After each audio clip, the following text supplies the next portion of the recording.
యజ్ఞే తపసి దానే చ స్థితి సదితి చోచ్యతే కర్మ చైవ తదర్థీయం సదిత్యేవాభిధీయతే.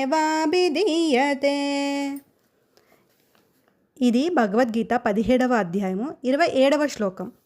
మనము 24వ శ్లోకంలో ప్రతి పవిత్రమైన కార్యాన్ని దైవ స్మరణతో ప్రారంభించాలని ఓం మనకి బోధిస్తుంది.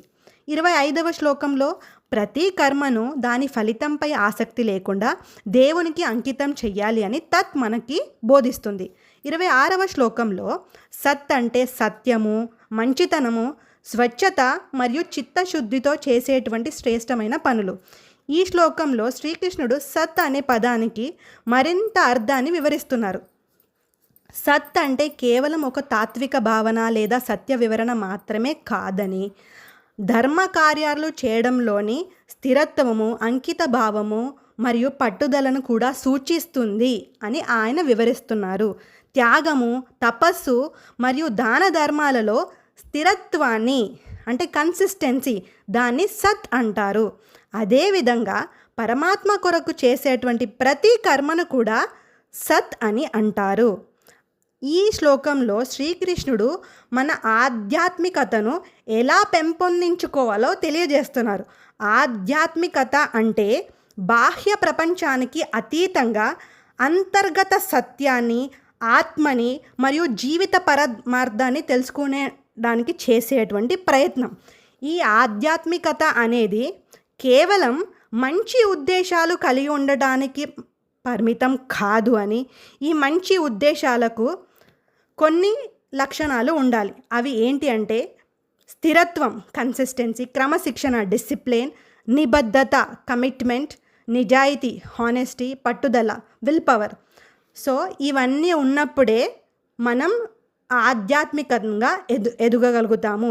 ఒకసారి చేసిన గొప్ప కార్యం విలువైనది, కానీ నిలకడగా చేసే ఒక ఉన్నతమైన కార్యం ఒక మనిషి యొక్క వ్యక్తిత్వాన్ని మారుస్తుంది. ఆధ్యాత్మికత అనేది అప్పుడప్పుడు కలిగే స్ఫూర్తితో కాకుండా నిరంతర సాధన ద్వారానే సాధ్యమవుతుంది. ఆధ్యాత్మికంగా అప్పుడు మనం ఎదగగలుగుతాము. అచంచలమైన అంకిత భావంతో అంటే విత్ అట్మోస్ట్ డెడికేషన్ ఎప్పుడైతే మనం ఒక ఉన్నతమైన ప్రయోజనం కోసం కర్మను చేస్తామో అవి సత్ అవుతాయి. క్రమమైన పోషణతో చెట్టు కొద్ది కొద్దిగా పెరిగినట్లే పదే పదే మనం చేసేటువంటి సత్కర్మల ద్వారా మన గుణగణాలు అభివృద్ధి చెందుతాయి.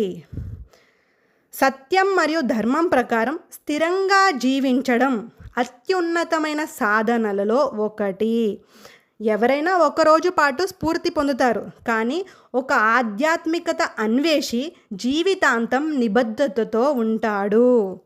చాలామంది అప్పుడప్పుడు అసాధారణమైన పనులు చేస్తుంటారు, కానీ చిన్న చిన్న రోజువారీ బాధ్యతలను వారు నిర్లక్ష్యం చేస్తారు.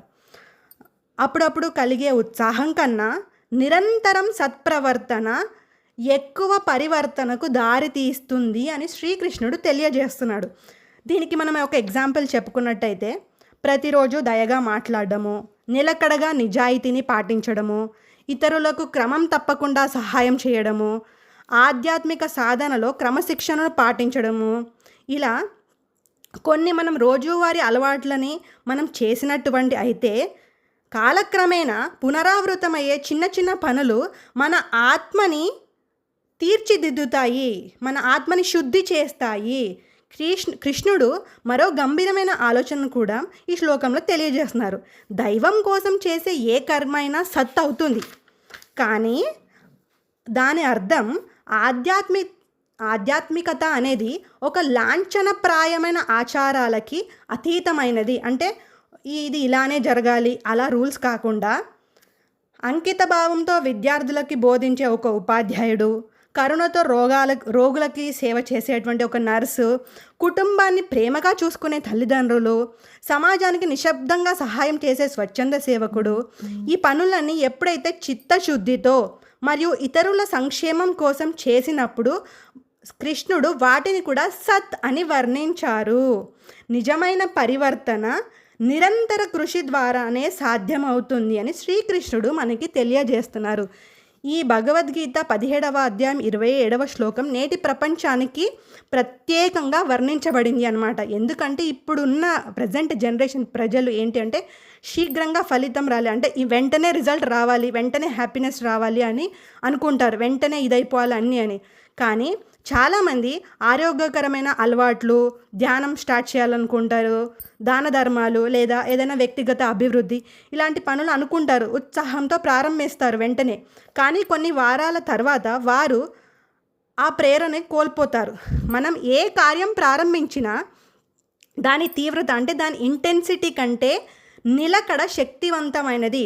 క్రమం తప్పకుండా చేసే చిన్న పనులు ఒక మనిషి యొక్క వ్యక్తిత్వంలో మరియు జీవితంలో శాశ్వతమైన మార్పుని సృష్టిస్తాయి. మనం ఇది ఒక ఉదాహరణ ద్వారా తెలుసుకుందాం. ఇప్పుడు ఒక ఇద్దరు వ్యక్తులు ఉన్నారు, చెట్లు నాటాలని నిర్ణయించుకున్నారు. ఇద్దరు వ్యక్తులు. మొదటి వ్యక్తి ఒక పెద్ద కార్యక్రమాన్ని నిర్వహించాడు, ప్రచారం పొంది, మళ్ళీ ఎప్పుడు అలాంటి కార్యక్రమంలో అతను పాల్గొనలే. రెండవ వ్యక్తి ఏం చేశాడంటే ప్రతి నెల కొన్ని చెట్లు నాటి వాటిని క్రమం తప్పకుండా నీరు పోసి ఎటువంటి గుర్తింపు ఆశించకుండా చాలా సంవత్సరాలు ఓపికగా వాటిని సంరక్షించాడు.